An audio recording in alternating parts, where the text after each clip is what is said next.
All right, so what we're starting today is looking at gases. And so eventually we'll be able to, in the same way that we looked at solutions and then kind of morph that into working with reactions and solutions, we're going to kind of do that same thing with gases here. So the first thing it has here is kinetic molecular theory. That is the theory that um, kind of explains the behavior of gases, or it outlines the assumptions that we make for the different gas laws that we're going to look at. And so we'll come back to this eventually, but the key one that we're going to focus on today is pressure. And so when you think about pressure, what you want to think about is the motion of the gas particles, and that they are kind of the frequency with which they hit the container walls.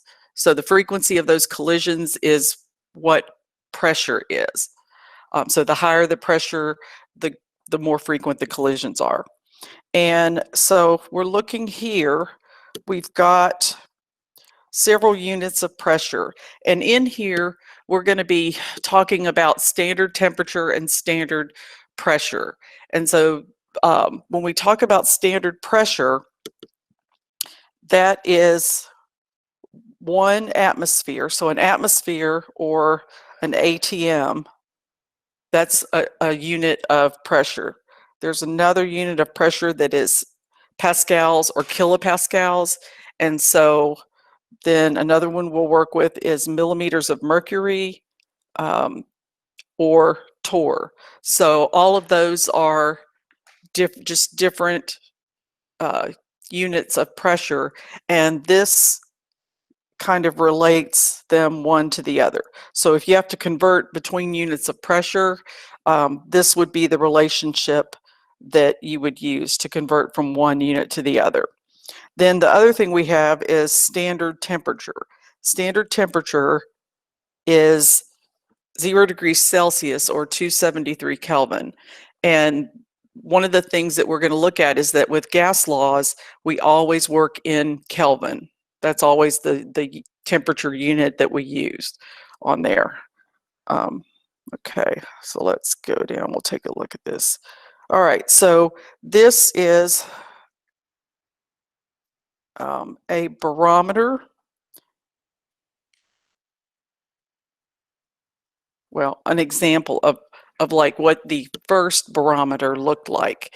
And this was developed by a guy, and I'm sure I'm not spelling his name right, Torricelli, I think. I'm not sure that's spelled right. No, it's got 2 R's in it. Okay. So anyway, what he did is basically set up, this is a dish that has mercury in it, and then in this tube, they pulled all the air out of it, put it down in the mercury, and then so that the pressure from the air pushing down on the surface of the mercury forces the mercury up into the tube. And so when they measure millimeters of mercury, so like that unit right there, it is literally the height of that column, millimeters of mercury, which in the United States, right, when we talk about atmospheric pressure, they use inches of mercury. And so that's kind of where it came from on there. And so that's why we have this unit of pressure right there, right? So if you make a discovery in science, sometimes they name a unit after you. All right, so this is used to measure atmospheric pressure. Then the other type of a device we'll see is, it's called a manometer. And this one is used to measure the pressure of gas that is contained. And so the way it works is that when it doesn't show it, but there's usually like a valve there isolating the gas from the tube that has the mercury in it. And so when it starts out, the mercury level will be even. And so what they look at is that the way that the mercury shifts. So here, for this is an example of where the pressure of the gas is less than the pressure of the atmosphere, because when we open up the valve, it shifts it in that direction, right? The higher atmospheric pressure forces it up into the tube towards the gas, whereas over here, the pressure of the gas is greater than the pressure of the atmosphere, and so it shifts it. When we open the valve, it shifts it the other direction. And so again, we measure the pressure based on the height difference between, let me get a different color there. So based on the height difference between the two sides of the manometer there. And so here, it's kind of hard to read that down there. Here, the pressure of the gas is going to equal atmospheric pressure minus the height difference, whereas over here, the pressure of the gas is going to equal atmospheric pressure plus the height difference. Okay. All right, so we'll do a little pressure conversion here. So here it says I have a pressure of 3 atmospheres, and it wants to know what is that equal to in millimeters of mercury. Well, if we go back up to our, right, we're using our conversion factors there. We see that 1 atmosphere is equal to 760 millimeters of mercury. So we'll go down, let's see. All right, so 1 ATM is 760 millimeters of mercury. And, okay, so 3 times 760.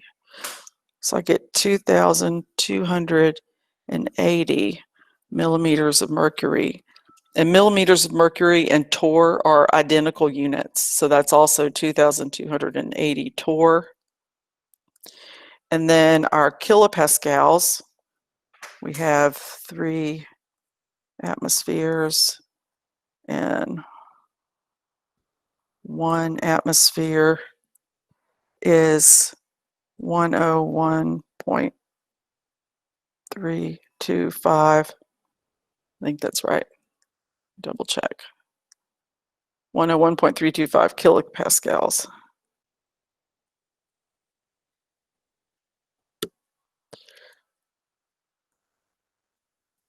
So 3 times 101.325.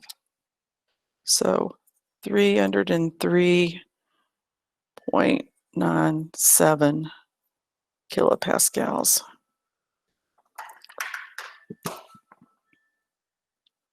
Okay, and just kind of as an aside here, all right, one question might be, okay, why is it that we use mercury in the barometers and the manometers?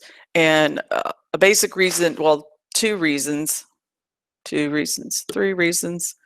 Okay, mercury, it doesn't change, like its volume does not change a lot with a change in temperature. So that's one reason. The other reason is that it stays liquid at normal room temperature. And then the third is its density.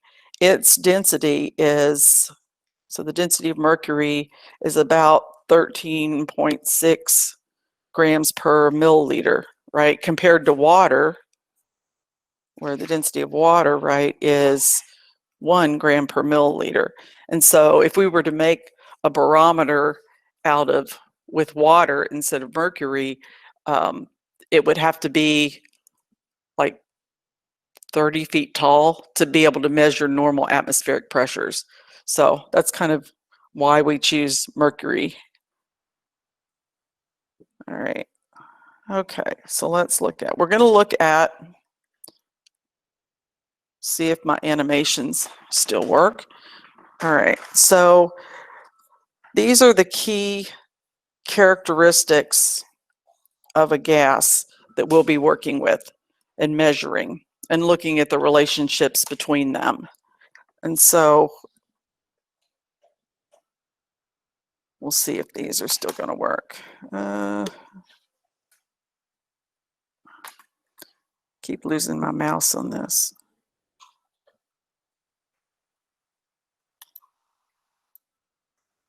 Oh, it's not going to let me do that. Let me see. Maybe I have to.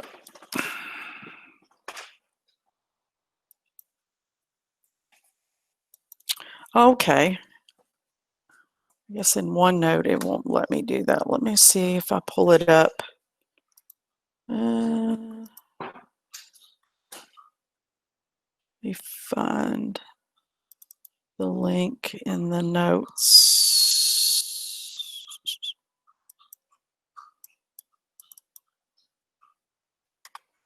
All right. Oops. Went too far.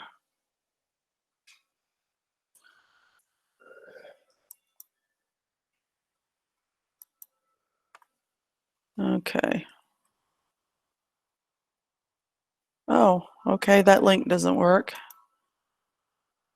That's always the challenge from year to year, is if your links don't work anymore. Let me try this one more. If not, we'll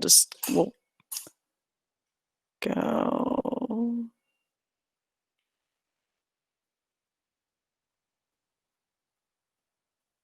Okay, so this, let's see. All right, so here we go. So here what they're doing is they're changing, they have a sample of a gas here, and then they are increasing the pressure on the gas, and then looking at the volume, the corresponding volume. And so what we'll see here is that if I hold the temperature constant, right, and I'm not changing the number of moles of the gas in there, so we're just isolating pressure versus volume. And so we'll see as we increase the pressure, then the volume is going to decrease on there. So pressure and volume of a gas are inversely related to each other. All right. And let's just, while I've got these up here, we'll just look at the different simulations here. Okay. And so here what we're doing is we're looking at the relationship between volume and temperature. And so they're holding the pressure constant, and they are, in this case, increasing and decreasing the temperature. And so what we see is as the temperature increases, then the volume goes up, increases as well. Okay. All right. And then we're going to come back and talk about these. I just want to do these animations. Did I have any more? No. Okay, so let's go back to our notes now. All right. Okay. So, all right. So the pressure volume relationship is referred to as Boyle's law. All right. And it basically just says that pressure and volume are inversely related to each other. So as my pressure goes up, my volume decreases. As my pressure goes down, the volume is going to increase. All right. And then the relationship between volume and temperature is called Charles' law. And again, we kind of saw, they just had this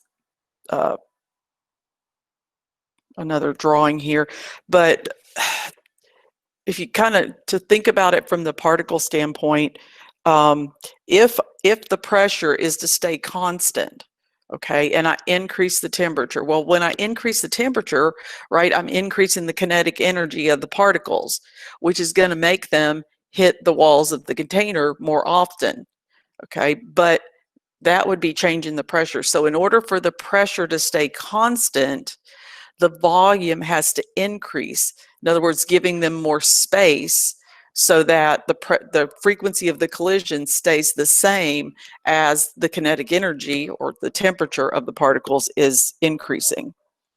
Okay, so we have that. Let me go back up.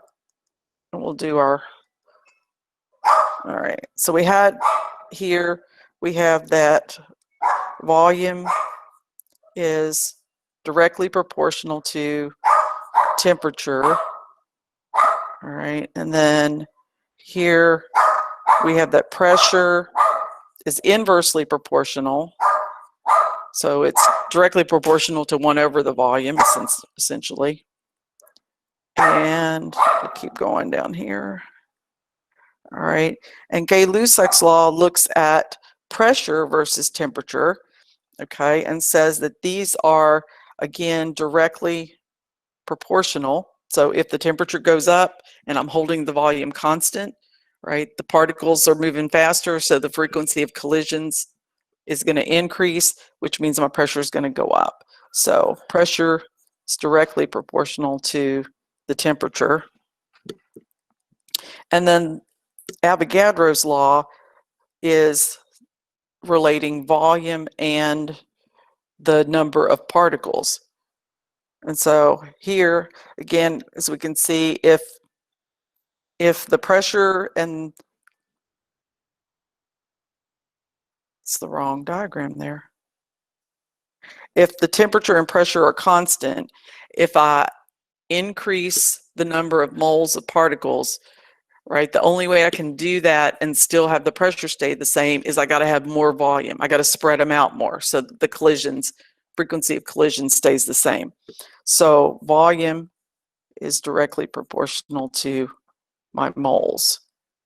Okay, so now what you'll see is that, and we're going to talk about this ideal gas law in a little more detail later, but what you'll see is if I bring them all together, all right, if I have one statement of this relationship, things that are directly proportional to each other are going to be on opposite sides of the equal sign. If they are inversely proportional, they're going to be on the same side. So if we look here, this thing we call the ideal gas law, that is bringing together all of those relationships that we just talked about. Okay, excuse me a minute. Let me get them a dog biscuit so that they will be quiet.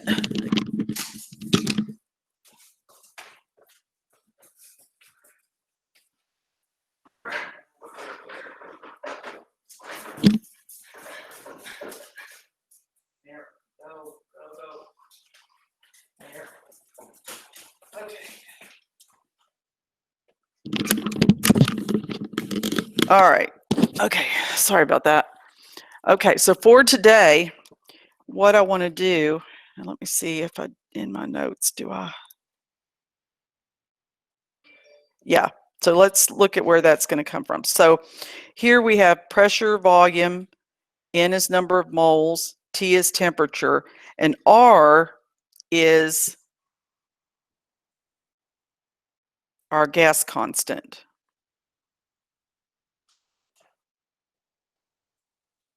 Okay, and that comes into play in that, so if we go back up to one of my proportional statements here, okay, so like here, where you have this proportional symbol, if I want to translate that into an equals, I have to have some kind of a constant because V is not equal to N, V is proportional to N. So that means that V is equal to some kind of, I'll use K for a constant, some constant times N, okay, that they're proportional. And so that's where that R value comes in, is when I combine all of those proportional relationships, I have to have some constant that's in there. And so if I rearrange this equation here to set it equal to that constant, then I get R is PV over NT. Okay, and so what that means is that if I have a gas that's at a certain set of conditions, okay, and then I change those conditions, all right, so a new set of conditions, then PV over NT, that proportional, that's always going to be equal to that gas constant. Okay, and so what that lets me do is I have this nice little equation then where I have P1 V1 over N1 T1 is equal to P2 V2 over N2 T2. And so this is combining all of those gas laws. So the way this works, and I don't ever like to have to memorize tons of equations. So with this one, essentially, rather than having to think about, okay, the pressure and the volume is changing, so that's Boyle's law, and so I need to use that. What you do to use this equation is that whatever is being held constant, you just drop that out of the equation, and what's left will be the equation that you need to use. And so we use this here whenever we have something is changing. Okay, tomorrow we'll look at when do we use that gas law with the gas constant. But for today, we're gonna use this whenever things are changing. Now, with our gas law, anytime we're using the value R has these units here. So if I'm using an equation that has R in it, then my volume has to be in liters, pressure has to be in atmosphere, temperature always has to be in Kelvin, no matter if you're using R or not. Temperature always has to be in Kelvin. And then, of course, N is moles. For this equation here, where things are changing, as long as my volume is in the same units or my pressure is in the same units, I don't necessarily need to convert those. Again, temperature, no matter what, that is always in Kelvin.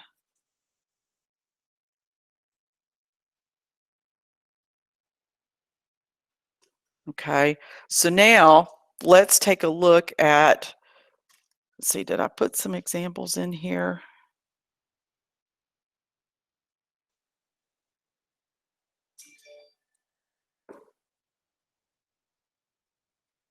Okay, no, those are not the ones I want. Okay, let's go. I put a worksheet with some practice problems in Otis. So let's just take a look at some of those. Okay, so this one here, I have a volume and then a temperature and a pressure, and it's asking me for what will the new volume be if I change. So I'm changing my conditions there. Okay, so here's my V1 and my T1 and P1, and then this is my T2, P2, and then it's asking me for what's the new volume going to be. All right, so I always do my same P1 V1 over N1 T1 is P2 V2 over N2 T2. All right, and so the thing that's not changing is my moles, so I just drop that out. All right, and I'm left with the equation that I'm going to use. So here I have, and my second pressure is in torr, so I'm just going to leave that there. So I have that standard pressure is 760 torr, and then I have 68 milliliters over, and this is in Kelvin, so standard temperature is 273 Kelvin, and then my T2, it's 30 Celsius, so plus 273 to get it into Kelvin. So that's going to be 303 Kelvin there. So I have 273, and that's going to equal, my second pressure is 725. V2 is what I'm solving for, and it's at 303 Kelvin. So let's see, that gives us 760 times 68 times 303 dividing by 725 times 273. So I'm getting 79.1, and that's in milliliters.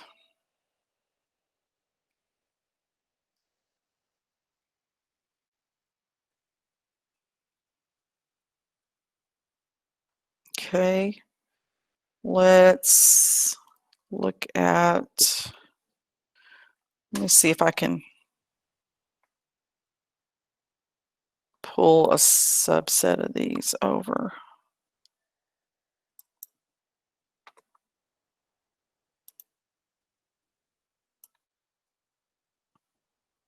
Just going to put them on another page so I have more room.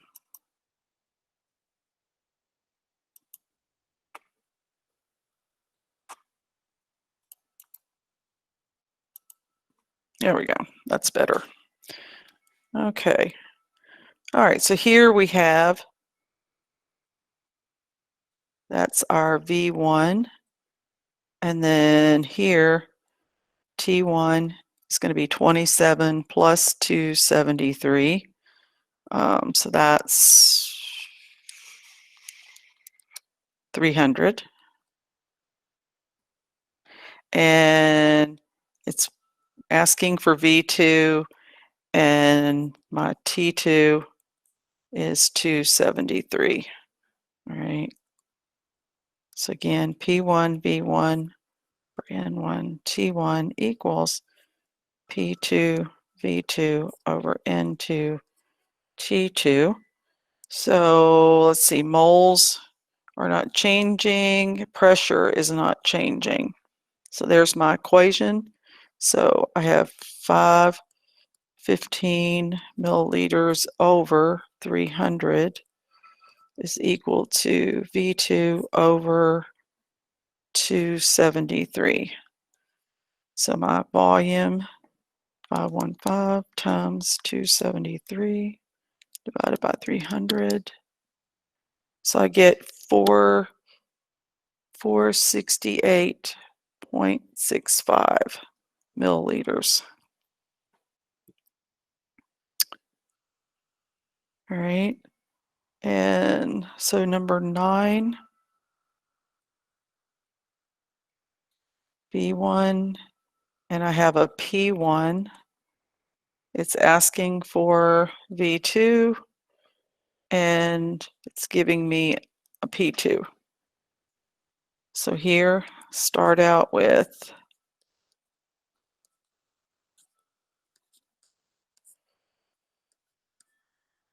okay, and so here the moles stay the same.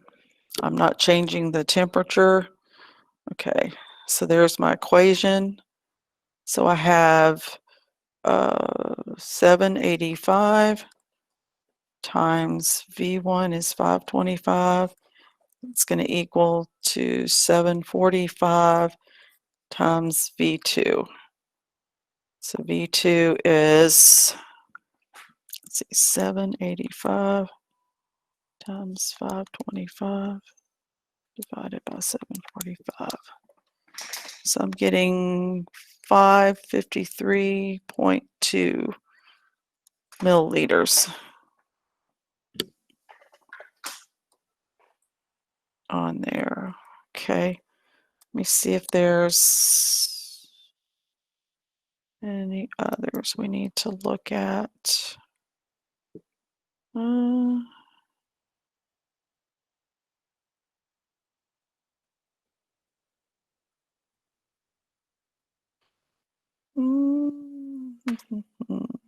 Let's do, all right, let's do those two there.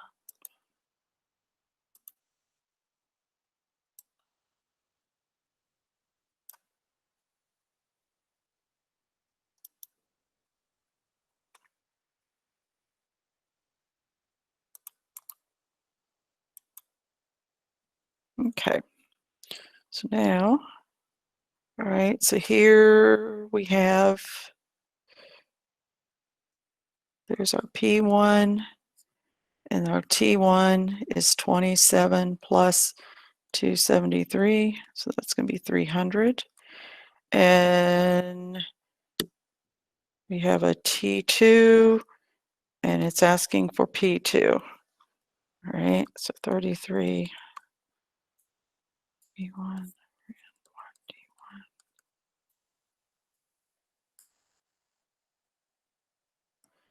All right, so moles are staying the same. It's a cylinder, so the volume is not changing either. So that's, so we have, or it's a can rather, not a cylinder, but all right, so I have one ATM over 300 is equal to my second pressure at, 927 plus 273. So that's, I get 1200. So 1200 divided by 300, so my P2 is equal to 4 atmospheres. All right, and okay, let's do this one, and then we'll do, there's one more I wanted to do. I think it's in the notes. Okay, compressed oxygen gas. Here's our V1, P1, T1 is 27 plus 273, so that's 300. And says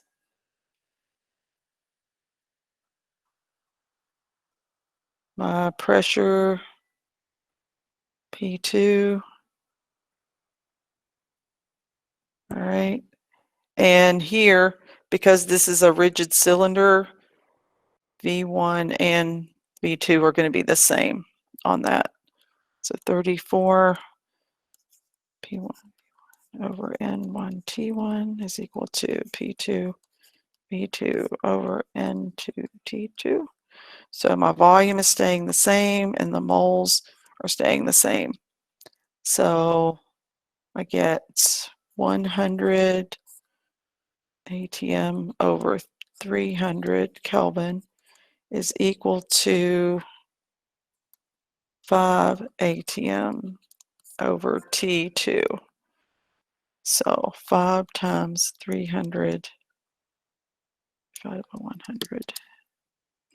So I get that T2 is 15 Kelvin on there. Okay, so let's go back to the notes. There is a problem. And so in the videos that I posted, the other videos, it has me working through these, but this one is kind of, this is sort of, I don't know if you can have classic chemistry problems. This is like a classic problem that you'll see for sure in your college chemistry class. Okay, so here we have on this side, it says it's 5 liters and has nitrogen gas at a pressure of 0.75 ATM. And then and so these are separated by a valve here. And the second flask, this is 8 liters and has oxygen at a pressure of 1.25 atmospheres. And so basically it says when you open that valve and allow the gases to mix, what is going to be the pressure of the resulting mixture. And so the key thing here is that one, with gases, as far as using the gas laws, it doesn't matter that it's nitrogen and oxygen mixing. A gas particle is a gas particle. on that. And so what we want to think about is that the total pressure that I have is going to be equal to, in this case, so this is my oxygen, this is my nitrogen. And so my total pressure here in the flask is going to be equal to the pressure of the nitrogen plus the pressure of the oxygen in when they spread out in that whole volume. And so essentially what we want to think of this as, if that's my V1 and P1, and this is my, for the oxygen, that's my V1 and that's my P1. And so essentially what we're doing is, in both cases, we're changing the volume and then looking at what the resulting pressure is. So V2 is going to be, we're going to add the two volumes together. And so 5 plus 8. So we get V2 is going to be 13 liters. So I'm going to do here, if we do our P1, V1, 1, T1, is P2, V2, into T2. So for both of them, moles is staying the same, temperature is not changing. So I'm going to do, for my nitrogen, right, I would have 0.75 times 5 is equal to P2 times my new volume, which is 13. And then the same thing over for the oxygen. I'll have 1.25 times 8, so P1 V1 is equal to P2 times the new volume, which is 13. So solving that, so I have 0.75 times 5 divided by 13. So I'm getting a P2 here is 0.288, and then over here 25 times 8 divided by 13. So my P2 here is 0.769. So my P total in the flask, once I open the valve, is going to be 0.288 plus 0.769, which would be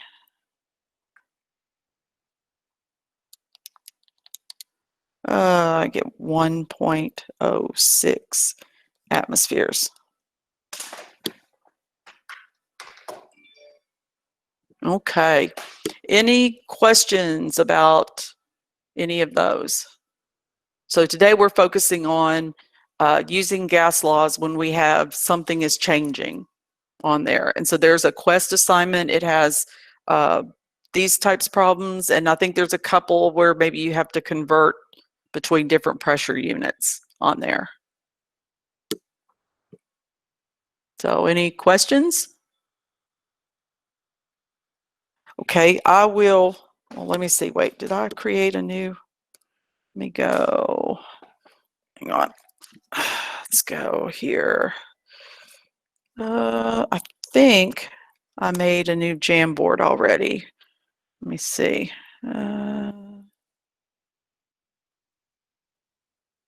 Yes, so you should have gotten shared with you a Jamboard for Unit 5. So that'll be where I'll look for any questions on the quest problems if you want to post them there. All right, if there aren't any questions, I think we're done for this morning. You guys have a good day, and again, if you have any questions, just post them on the Jamboard. All right, I'll see you guys tomorrow. Let's see.